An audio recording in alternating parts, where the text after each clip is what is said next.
लखनऊ से एक और बड़ी जानकारी वही है कि अंसल कंपनी के खिलाफ 7 और एफआईआर दर्ज की गई है। 1.82 करोड़ रुपए की ठगी का आरोप है। तो प्लॉट, विला और मकान के नाम पर लोगों को गुमराह किया गया, ये आरोप लगाए गए हैं। सुशांत गोल्ड सिटी थाने में पीड़ितों ने शिकायत दर्ज करवाई है। कंपनी मालिक, अधिकारी और कर्मचारियों पर केस दर्ज किया गया। तो लेफ्टिनेंट कर्नल और रिटायर्ड राजपत्रित अधिकारी से भी ठगी का आरोप है। तो ये बड़ी जानकारी आप तक साझा कर रहे हैं। देखिए, अंसल कंपनी के खिलाफ 7 और एफआईआर दर्ज की गई है। 1.82 करोड़ रुपए की ठगी का आरोप है। प्लॉट, विला और दुकानों के नाम पर लोगों को गुमराह करने का सुशांत गोल्ड सिटी थाने में पीड़ितों ने एफआईआर दर्ज करवाई है। मनीष मिश्रा ब्यूरो चीफ लगातार बने हुए हैं इसी खबर पर। मनीष, लगातार अंसल कंपनी और उसके मालिकों पर जो पूरी तरीके से आप कह सकते हैं कि एफआईआर दर्ज होना, यानी कि कहीं से कहीं तक के लिए अब कम होने की बजाय बढ़ती जा रही है। हाँ बिल्कुल, देखिए 5 एफआईआर दर्ज हुए गोमती नगर थाने में अंसल के मालिक और कर्मचारियों के खिलाफ है। तो कहीं न कहीं अविश्वास तो पहले से बढ़ा था। लोगों की शिकायत रेरा से लेकर एलडीए, नगर निगम, तमाम उन सभी विभागों को की जा रही थी जो निवेशक ठगी के शिकार हुए। 58 लाख रुपए लिए गए किसी एक निवेशक से और उसको प्लॉट नहीं दिया गया। लिहाजा उनकी तरफ से उनके साथ और अन्य लोगों ने दर्ज किया। तो अब तक आप समझ सकते हैं कि हजरतगंज से लेके राजधानी लखनऊ में हजरतगंज थाना है, गोमती नगर थाना है और सुशांत गोल्ड सिटी थाने में, इन तीनों थानों में मिला के अब तक 40 एफआईआर हो चुके हैं अंसल के खिलाफ में। इससे अंदाजा लगाया जा सकता है कि कितने बड़े पैमाने पर ठगी हुई है।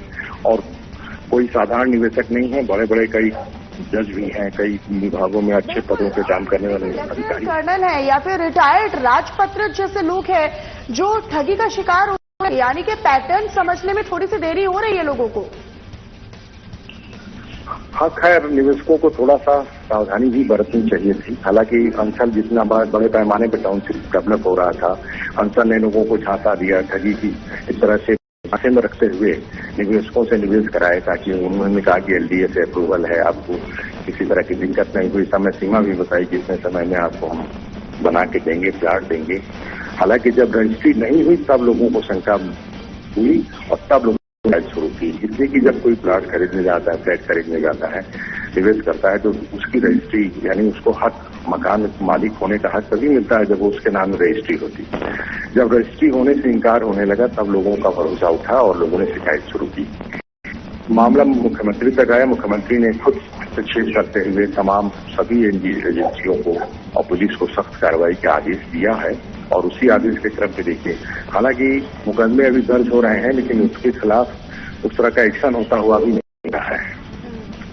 अच्छा मनीष, क्योंकि अभी तक आप बता रहे हैं कि 7 एफआईआर और दर्ज हुई हैं, यानी कि अभी तक कुल मिलाकर 40 एफआईआर है या 40 के करीब है। अब ये पूरा मामला है वो किस दिशा की ओर जाता हुआ नजर आ रहा है? क्या अदालत तक ये पूरा मामला पहुंचेगा या उससे ऊपर ही अदालत तक पूरा मामला पहुंचेगा? क्योंकि जब ऐसे मामले आते हैं तो ऊपर सर्वोच्च अदालत तक ये पूरे मामले पहुंचते हैं। देखिए, अंसल का मामला जो है वो एनसीएलटी में और पहले से है, नेशनल जो ट्रिब्यूनल है। अब उसमें फैसला होना है। रेरा पहले ही कहा है कि रेरा ने कि हम चुनौती देंगे और एनसीएलटी से मामले को वापस लाएंगे ताकि हम कार्रवाई कर सकें।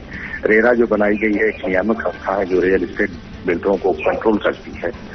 और रेरा के हाथ से भी मिल चुका है, चूंकि एनसीएलटी में तो पहले ही वो कानूनी एक तरह से कहें कि ट्रिब्यूनल के अधीन वो अंसल का मामला चल रहा है। वैसे में इतने एफआईआर होंगे और इतने एफआईआर होने के बाद अगर अंसल के मालिक और कर्मचारियों की गिरफ्तारी होती है तो उसको कोर्ट में करना होगा। कोर्ट में केस जाएगा तो होगी, दोनों पक्ष तरफ से होगी। अब कितना बड़ा लंबा मामला चलेगा, कहाँ तक जाएगा, ये तो अब आने वाले समय में पता चलेगा। ठीक है, बहुत शुक्रिया मनीष आपका इस तमाम जानकारी को साझा करने के लिए। अपनी नजर आप बनाकर रखिएगा इस पर।